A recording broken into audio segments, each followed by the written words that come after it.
Gente, em agosto do ano passado, a influenciadora digital Carol Inácio, que mora em Colatina, ela foi atacada em um grupo de mensagens pelo celular. Lembra desse caso? A gente repercutiu aqui.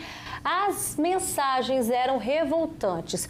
Uma delas dizia que negras fedem a bicho. Dói reproduzir essas falas, tá, gente? Outra mensagem diz que, além de negra, Carol ainda é gorda. E em outro trecho, um dos integrantes do grupo diz que daria uma paulada na cabeça de uma negra. E que, se ela dissesse que um branco é privilegiado. Eles ainda sugerem que a moça deveria ser colocada em uma senzala de vidro. Esse caso absurdo já vai para 9 meses. Nesses 9 meses... sabe o que aconteceu com as pessoas que fizeram isso com a Carol? Adivinha? Nada. Sabe qual foi a resposta que a Carol teve da investigação? Nenhuma.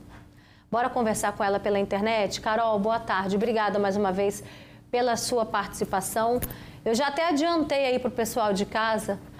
Nada se moveu até agora contra essas pessoas que te colocaram num grupo para te massacrar, e isso no dia do seu aniversário.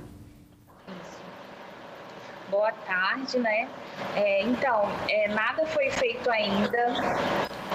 Eu estou ainda na justiça, não vou desistir, porque, assim, muitos, embora a gente saiba como funciona todo esse procedimento para que a gente consiga ter um resultado, ainda não teve uma resposta, assim, nenhum respaldo de nada, Mesmo indo no Ministério Público e tudo mais, eles não dão essa resposta e nem mostram como está sendo esse procedimento. Inclusive, assim, a gente ouve muito, tanto eu quanto meu advogado, que às vezes é uma coisa assim, será que você deve insistir mesmo? Vai até o final mesmo? E eu vou até o final, não vou desistir, pode passar uns 10 anos, eu não tenho problema com isso, porque eu quero mostrar para as pessoas que racismo e injúria racial são crimes, e são crimes que as pessoas precisam pagar por eles, porque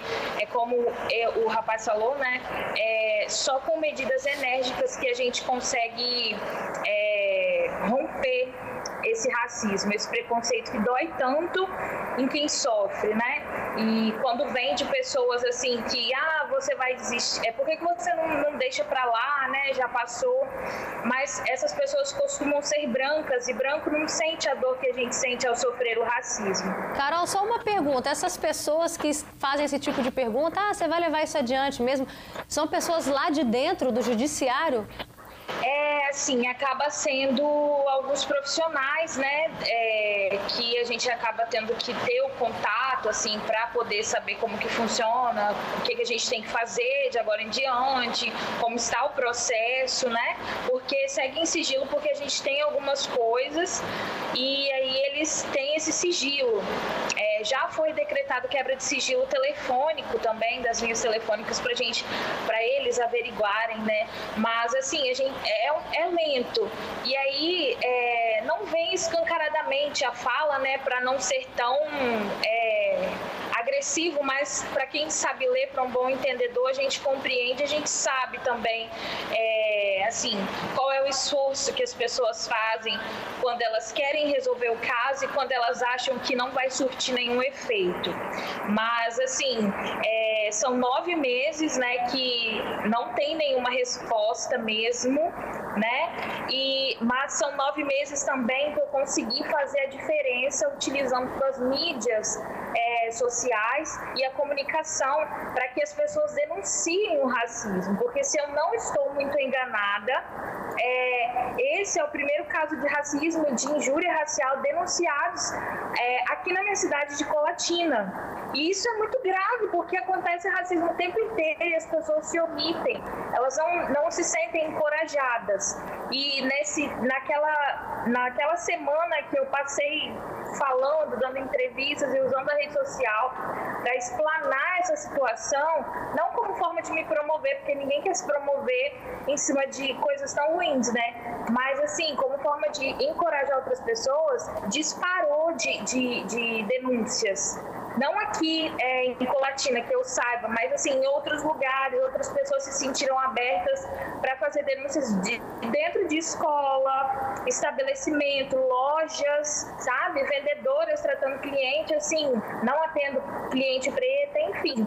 Foram muitos casos que eu pude ter a noção, assim, de que acontecia, que para mim é muito óbvio, infelizmente, mas que muitas pessoas não sabem, entendeu? Então, por isso eu permaneço, assim, nessa luta para que eu consiga respostas, para que eu consiga alguma medida ou alguma mudança na nossa sociedade, porque não tem como deixar passar, assim, ainda dói, né? Exatamente. Aqui no nosso Facebook, na nossa transmissão ao vivo, por exemplo, a Tereza Loureiro comenta: com essa justiça podre, acho difícil ela obter alguma resposta, mas não pode desistir. A gente também tem aqui um outro comentário, enfim, vários comentários de pessoas relatando casos que sofreram injúria racial, né, casos de racismo. E à medida que você foi falando, Carol, sobre essa, digamos, esse incentivo, né, que as próprias pessoas que compõem o judiciário te deram para você ir adiante com esse caso, eu observei aqui a expressão do doutor Marcos.